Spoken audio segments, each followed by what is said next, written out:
Ron, the nutritional agnostic here. I am just giving a quick report. It's around 11 a.m. on day 2 of this water fast, which is the 4th week in a row. Just wanted to give a quick report in case I, for any reason, get held up and I don't get to do a walking report later. I plan to, but just in case. So, great news. I hit a new weight floor bottom today. I have not been at this particular weight for at least 20 years, if not longer. And I am still working out with the weights and stuff like I have reported, so I'm not really losing strength or anything. As promised, the body is protecting its muscle evidently, but it is cleaning up garbage and eating its own fat, which is terrific. So today is day 2. I started at 6 p.m., so I'm still a good 7 hours away from actual 48 hours, but I'm over 36 hours for sure. So I should be into some level of autophagy and ketosis as well. I did not do the keto strips this morning, but I will definitely check it later. So I will be back with further reports. I'd like to quickly discuss a topic in regard to fasting that I have not discussed before. This is not something that's often talked about that I've seen. I've seen a couple of people talk about it, but for me, I very much believe that a big part of the success of fasting is helping the organs of elimination. And by that I mean a couple of things. One is you can massage around your intestinal areas. You can just kind of like under your ribs, on your sides, and what, just gently massage. It helps to break stuff up. Because after about the first 24 hours, your body pretty much, for the most part, stops regular elimination. Because it's not getting anything in there to push it out or whatever. So the other thing that I do is I utilize colon cleanses, which are also known as enemas. And I know that is a sensitive topic for some people for various reasons, but the thing is, it's not really as difficult or taboo as it might seem. That they manufacture these rubber enema bags that, you know, you hang them and it works with gravity, and then it has a tube with a thumb grip that shuts it off, shuts the flow off, and then the little tip that inserts is very thin. You know, it's very small. Yes, you're going to feel it, but you just use some kind of a lubricant, and you know, you be careful, and it's fine. I've been doing it for 20 plus years. Combining it with fasting. So what I find is that after that 24 hours, which for me that was last night, was the end of the first 24 hours. When you do that, the fast, the colon cleanse, you start flushing out stuff that is being stubborn and won't come out of the colon on its own easily. And of course, when you do that, you clear room, you cleanse the colon, and you allow the body to then more efficiently remove more waste. Because even though you're not bringing food in, you're still making waste. Because you're eating your own fat once you're in, full ketosis and you're not feeding anymore.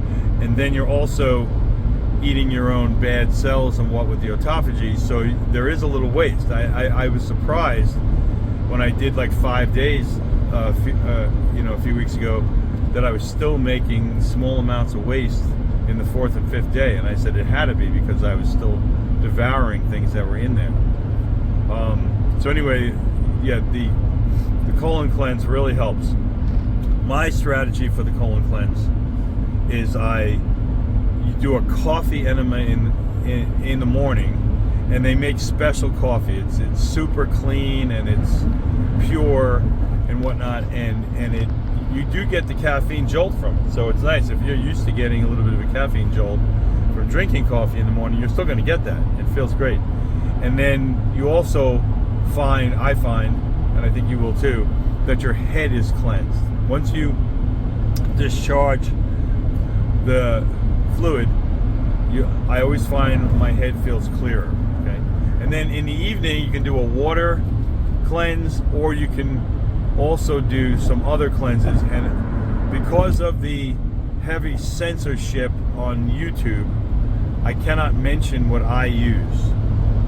I will say that it starts with the letter C and ends with the letter S for the abbreviation. But if you want to know, if you're interested, just message me, email me, or message me privately or whatnot, and I'll be happy to share. So anyway, that's my take on it. I highly recommend doing the colon cleanses. I believe it makes the experience of the fasting that much more effective. And one last thing is that there are sources that recommend when you do the colon cleanse, you also take like activated charcoal or some equivalent, because as you cleanse in there, you're going to release toxins that are bound up in there, and you don't want them getting back in the bloodstream. So if you, right before you do the cleanse, just take one of those cleanup things like the carbon, and it'll help you to remove any unwanted toxins that are floating around. So, all right, I will be back when I have another thought to share. All right, so let's briefly touch on what I referenced earlier that I got censored for, which is, quote unquote alternative healing modalities.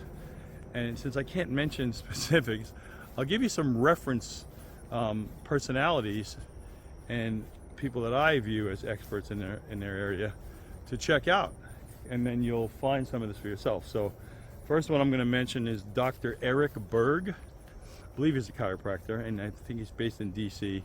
Very prolific with the videos and on all kinds of topics. Right now he's a keto guy himself. That's his particular philosophy, but he has all kinds of things to say that are real interesting about pretty much every aspect of health, and particularly about fasting. All right. Somebody else I'd mention is Dr. Andreas Kalker with a K. I think it's Kalker.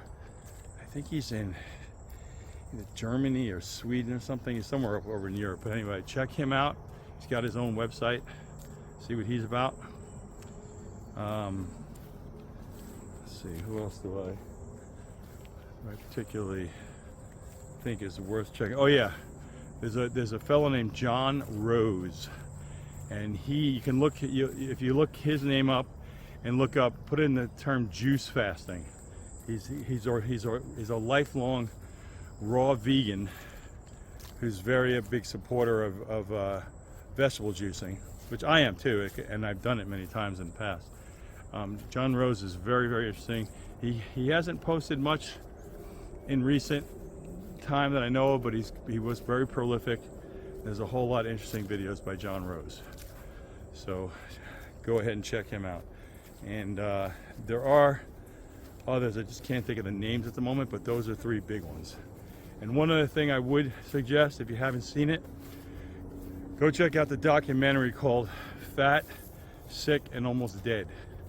It should be pretty much available free, YouTube and other places.